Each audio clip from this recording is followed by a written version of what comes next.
पहले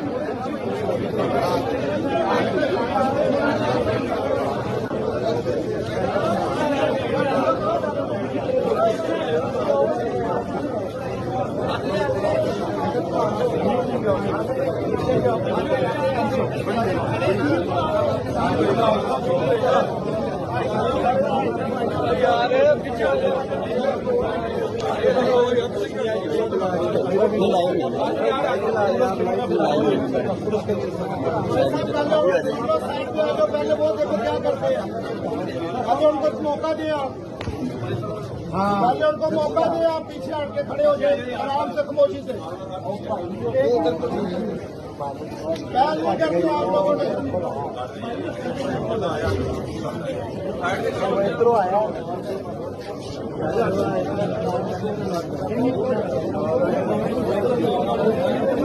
अस्सलाम वालेकुम वरहमतुल्लाहि वबरकातुहू। आज हम एक ऐसे सवाल पर बात करने जा रहे हैं जो दिल दहला देता है और हमारे मुआशरे की बुनियादों को हिलाकर रख देता है। इसकी शुरुआत लाहौर में हाल ही में पेश आने वाले एक वाक़ये से होती है जो हमें बहुत गहराई में सोचने पर मजबूर करता है। और वो सवाल ये है, क्या इबादत करना भी जुर्म हो सकता है? ज़रा सोचिए, क्या किसी का अपने रब के सामने झुकना, नमाज अदा करना, रियासत के लिए कोई ख़तरा बन सकता है? ये वो सवाल है जो आज हमारे इज्तिमाई ज़मीर को झंझोड़ रहा है। और अफसोस की बात यह है कि पाकिस्तान में ये सवाल सिर्फ एक सवाल नहीं रहा, ये एक तल्ख़ हकीकत बन चुका है, ख़ास तौर पर अहमदी कम्युनिटी के लिए। लाहौर में होने वाला ये वाक़या इसी की एक मिसाल है, जहां 2 अफराद को सिर्फ और सिर्फ इसलिए गिरफ्तार कर लिया गया क्योंकि वो अपने अकीदे के मुताबिक नमाज अदा कर रहे थे। जी हाँ, उनकी गिरफ्तारी की वजह सिर्फ उनका ईमान था। तो ये सब हो क्यों रहा है? ये कोई एक दिन की बात नहीं है। इसकी जड़ें हमारे अपने कानूनी ढांचे के अंदर छिपे एक गहरे तज़ाद में हैं। आइए देखते हैं कि ये तज़ाद है क्या। यहीं पर वो गहरा तज़ाद सामने आता है। एक तरफ तो हमारे पास है पाकिस्तान का आइन, जिसका आर्टिकल 20 हर एक शहरी को बिना किसी तफरीक के मुकम्मल मजहबी आज़ादी की ज़मानत देता है। लेकिन फिर दूसरी तरफ है 1984 का एक ऑर्डिनेंस, जो ख़ास तौर पर अहमदी कम्युनिटी की मजहबी शनाख्त पर ऐसी पाबंदियाँ लगाता है जो इस आइनी आज़ादी को अमली तौर पर उनसे छीन लेती हैं।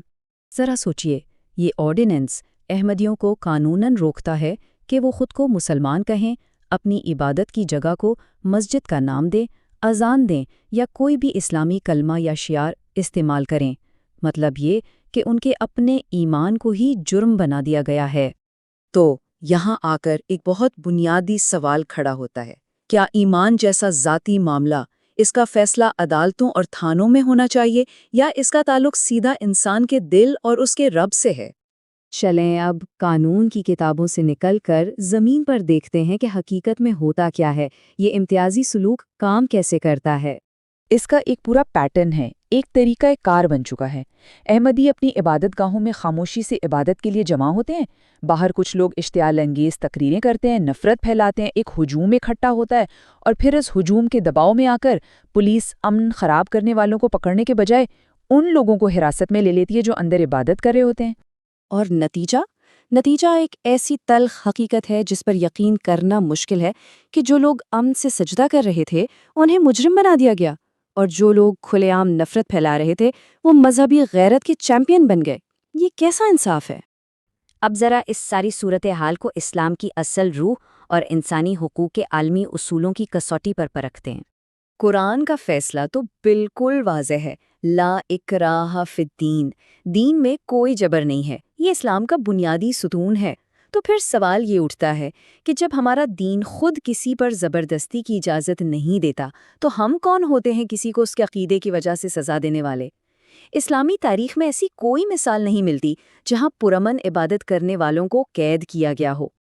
और देखें, तारीख़ हमें बार बार यही सबक सिखाती है, जब भी किसी मुआशरे ने नफ़रत को कानून का सहारा दिया, नतीजा हमेशा तबाही निकला है।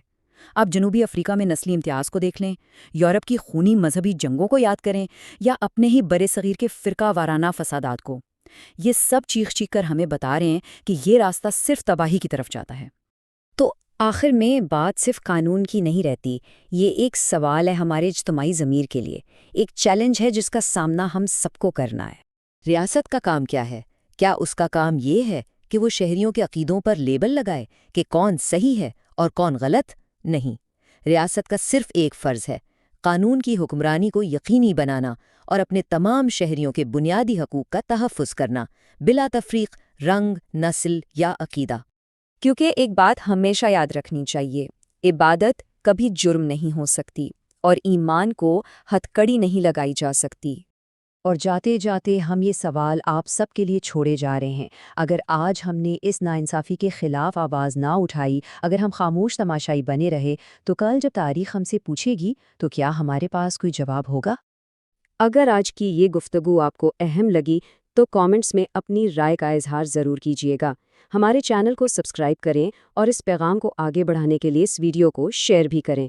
ہمارا یوٹیوب چینل ہے میسج آف اسلام آفیشیل 2۔